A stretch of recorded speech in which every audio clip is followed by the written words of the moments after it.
Saiu mais uma pesquisa eleitoral Paraná Instituto de Pesquisas, e é uma pesquisa bem abrangente a respeito do cenário para a presidência da República nas eleições de daqui menos de 2 anos, 2026, né? Essa pesquisa testou diversos cenários de primeiro turno e alguns de segundo turno. Nesse vídeo aqui eu vou falar dos cenários de primeiro turno, são 9 cenários. O Lula é o principal nome que foi testado nessa pesquisa, ele está aí na maioria dos cenários. E aí vão alternando os seus adversários. Tem o Bolsonaro, tem a Michele Bolsonaro, tem o Tarcísio. E colocaram uns nomes alternativos aí, Pablo Marçal, Ronaldo Caiado, Ratinho Júnior, etc. Essa pesquisa foi realizada agora, no meio do mês de janeiro de 2025. Essa pesquisa ouviu 2.018 eleitores e abrangeu 164 municípios dos 26 estados e do Distrito Federal. Sem demora, vamos passar os cenários. Primeiro cenário então, Lula e Bolsonaro empatados tecnicamente, diferença mínima entre os dois. Terceiro lugar vem o Ciro Gomes e o quarto lugar Pablo Marçal. Depois vem Caiado, Helder Barbalho e os que não sabem ou que disseram que não votariam em nenhum.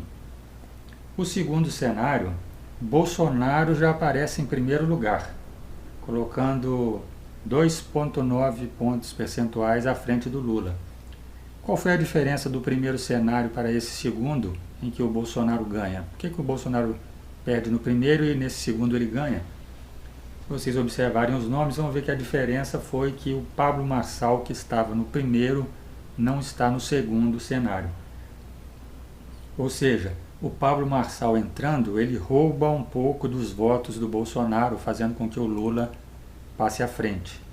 Quando o Marçal não está, esses 6,1% de votos dele se redistribuem, indo a maioria para o Bolsonaro. Veja que o Ciro Gomes continua praticamente com a mesma pontuação. Caiado sobe um pouquinho e o número de pessoas que disseram que não sabem ou nenhum aumenta um pouquinho só. Veja como nessas simulações de cenários para as eleições, a presença do Pablo Marçal pode ser decisiva. Isso é no primeiro turno, né? Tem que ver o segundo turno depois como é que ficaria. O cenário 3, Bolsonaro é substituído pela Michele e aí ela não se sai tão bem quanto o Jair. Fica apenas com 20%, mas fica em segundo lugar, iria para o segundo turno. Os pontos que a Michele perdeu do Jair se redistribuem bastante para o Pablo Marçal, né? Veja como que tem uma coerência nisso.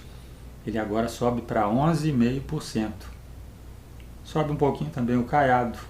O número de nenhum, ou brancos e nulos, sobe um pouco agora para 8,4%. No quarto cenário, nem o Bolsonaro, nem a Michele entra o Tarcísio. E o Tarcísio fica no meio termo, menos que o Bolsonaro, mais que a Michele. E o Caiado se sai melhor nesse quarto cenário do que nos outros 3. Quinto cenário, na direita, e o principal nome colocado é o Ratinho Júnior. E aí ele fica abaixo da Michele, dando oportunidade até para o Ciro Gomes subir e atingir a segunda posição. Então veja que o Ciro Gomes talvez deva estar avaliando friamente essas possibilidades para ele não candidatar de novo e não ter chance nenhuma. Se ele perceber que a Michele e o Bolsonaro não vão concorrer e o Tarcísio também não, ele pode lançar a candidatura dele com uma chance bem melhor.